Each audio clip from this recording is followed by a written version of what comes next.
días a todos los que ven este video. Me presento, mi nombre es Juan Carlos Velázquez, yo soy graduado en psicología, también hice un posgrado en salud ocupacional. Aclaro, mis funciones están más enfocadas al tema de la salud ocupacional de los trabajadores, de la seguridad y salud en los trabajos, pero muchas de mis intervenciones están justamente ligadas a temas organizacionales de las personas al interior de las organizaciones.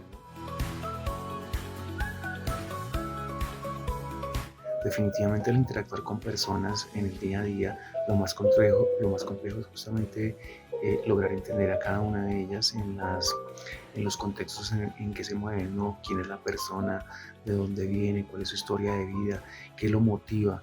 Definitivamente si tú como un psicólogo organizacional logras entender esos elementos, esas particularidades de cada individuo, realmente logras que él desarrolle su máximo potencial y eso marca una diferencia al interior de las organizaciones.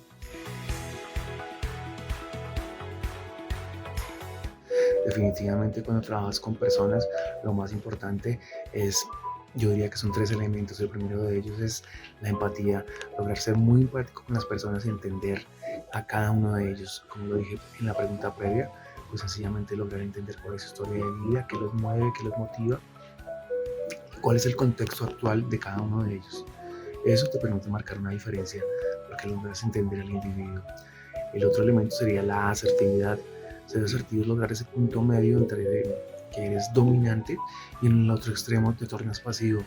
Ser asertivo es que logras comunicar lo que tienes que decir y lo haces de una forma equilibrada, respetando al otro, pero también haciéndote respetar a ti. Y por último, diría que una gran adaptabilidad al cambio. La pandemia nos enseñó que debemos adaptarnos rápidamente a los cambios que el medio ambiente nos determina, ¿no? Tener esa capacidad para adaptarse a esas situaciones y hacerlo de una forma rápida que no logre impactarnos emocionalmente de una forma marcada, pienso en lo personal que es lo que marca una importante diferencia. Definitivamente cuando tienes cosas urgentes dentro de las funciones que desarrollas en el trabajo, las urgencias se presentan porque definitivamente no hay una planificación, no hay una planeación. Si tú planeas las cosas y vas priorizando cada una de ellas, eventualmente no tendrías por qué atender a urgencias de última hora. Sin embargo, pues el mundo es así, el mundo es complejo, el mundo es dinámico y definitivamente hay elementos o variables que se nos salen del control, ¿no? Entonces, mi recomendación aquí sería planearlo todo con mucho cuidado. Tienes que tener siempre una estructura, un plan de trabajo y ese sería el orden de las cosas. Si realmente logras una planificación adecuada, pocas cosas urgentes van a aparecer de última hora. Cuando los procesos de cambio están a la orden del día de todas las interacciones humanas, ¿no? Eh, Permanentemente se están dando cambios.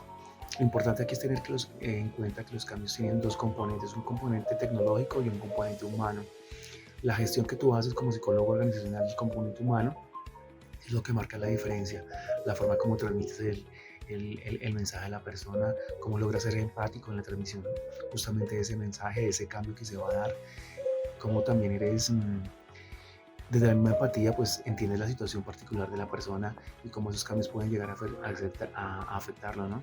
Y adicionalmente vuelvo a retomar el elemento de la asertividad, logrando siempre un punto medio, dejando en claro que tú estás de cara a los empleados, pero también eres parte de una organización y los lineamientos de ellos pues tienen que ser ejecutados, tienen que ser llevados a cabo porque son justamente los lineamientos de la organización para los cuales tú trabajas. Yo diría que esa sería la esencia del manejo de los cambios al interior de las organizaciones. Buenos días, mi nombre es Lili Duarte, psicóloga de la Universidad Santo Tomás, experta en entrenamiento mental e intervención psicológica en deportistas de alto rendimiento y en el Plan Semilla.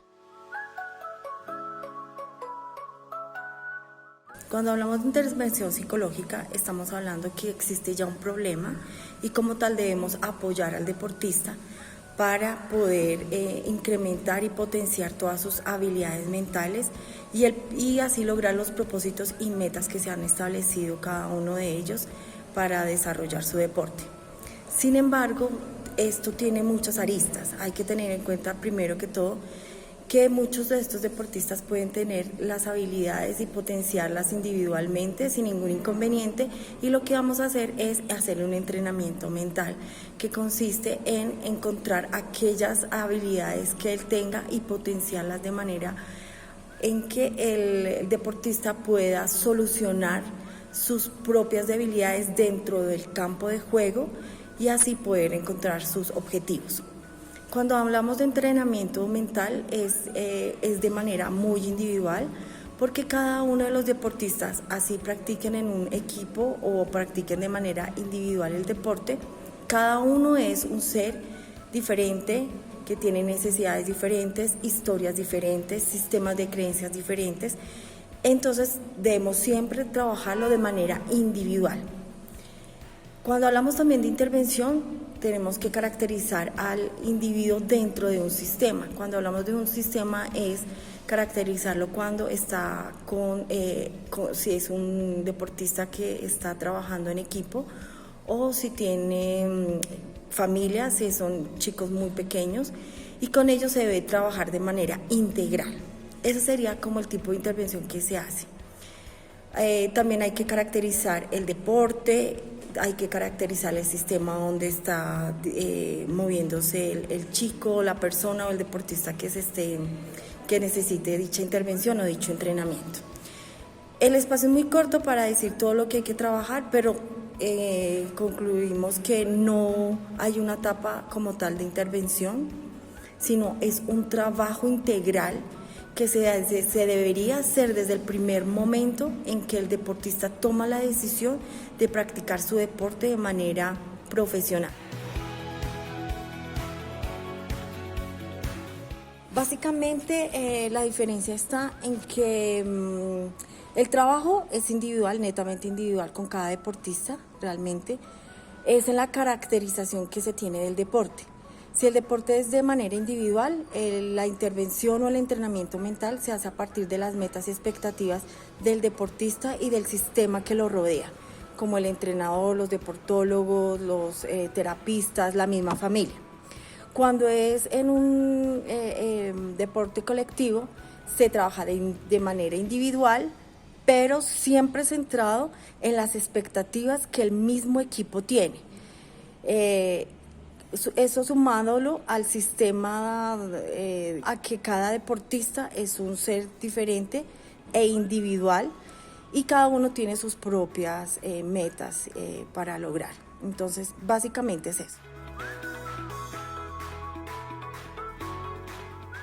Aquí hay que tener dos diferencias. La primera, si se trabaja con el plan Semilla, obviamente el sistema familiar y el sistema o el entorno deportivo va a influir bastante en el semillero. El semillero son aquellos chicos pequeños que empiezan una carrera deportiva que en ocasiones es amateur y en otras profesional.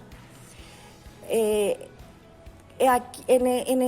esta etapa de la vida del deportista, la influencia es bastante grande porque puede influir de manera negativa o de una manera positiva. Y en muchas ocasiones la intervención psicológica se da porque los padres quieren reflejar ese en sus propios hijos y tratar de encontrar ese deportista frustrado que tienen en ellos mismos. Entonces la experiencia es bastante diferente y volvemos al mismo tema. Hay que trabajar individualmente, caracterizar el deporte si es individual o colectivo. Por otro lado, en los adultos o en deportistas de alto rendimiento, la influencia es diferente, porque ellos ya tienen desarrollado su carácter, su personalidad y ya saben realmente qué es lo que quieren obtener de su deporte y las metas que quieren conseguir a través de su práctica. El sistema como tal sería más que todo de manera positiva, siempre y cuando estos logros que se consigan sean de manera sistémica, por decirlo así, que tiene que ver con el sistema donde ellos están desarrollando. Entonces, en cualquier etapa de la vida del deportista, tanto la familia como los entrenadores van a influir y la intervención psicológica depende de las necesidades de cada individuo.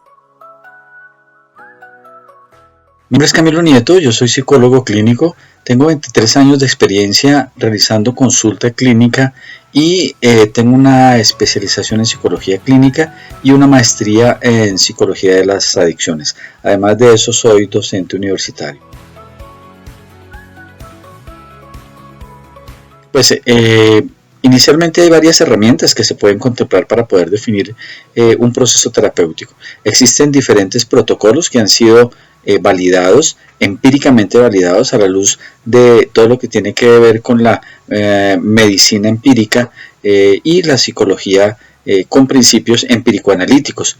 Entonces, estos protocolos pueden orientar sobre cuál es el mejor proceso terapéutico a elegir en un paciente dada cierta característica. Sin embargo, pues lo segundo que hay que contemplar es que cada paciente es diferente y no siempre todos existirán bajo la misma historia y tendrán los mismos principios. Entonces seguramente el proceso terapéutico debe diseñarse para cada cual, pero sí se pueden nutrir de los protocolos que existan y sobre todo los que estén validados empíricamente.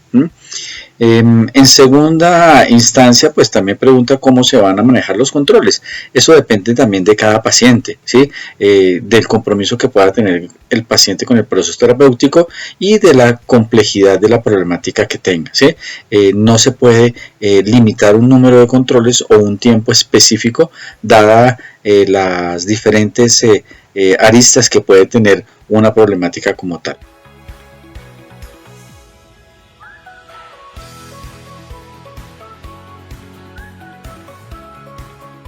Empiezo por la segunda parte. Una situación crítica es una situación que para el paciente es difícil de manejar.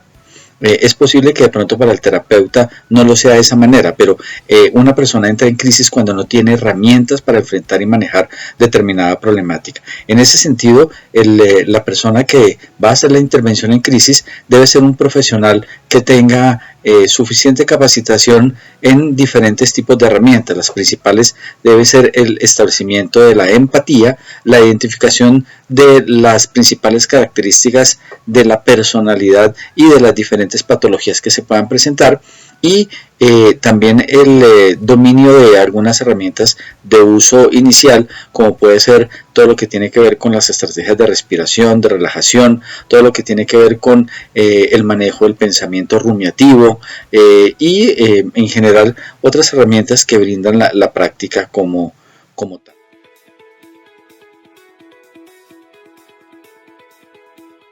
Bueno, en general, no solo para la contratransferencia, ahí tendríamos que hablar acerca de cuáles son los objetivos de la formación de un profesional en psicología clínica.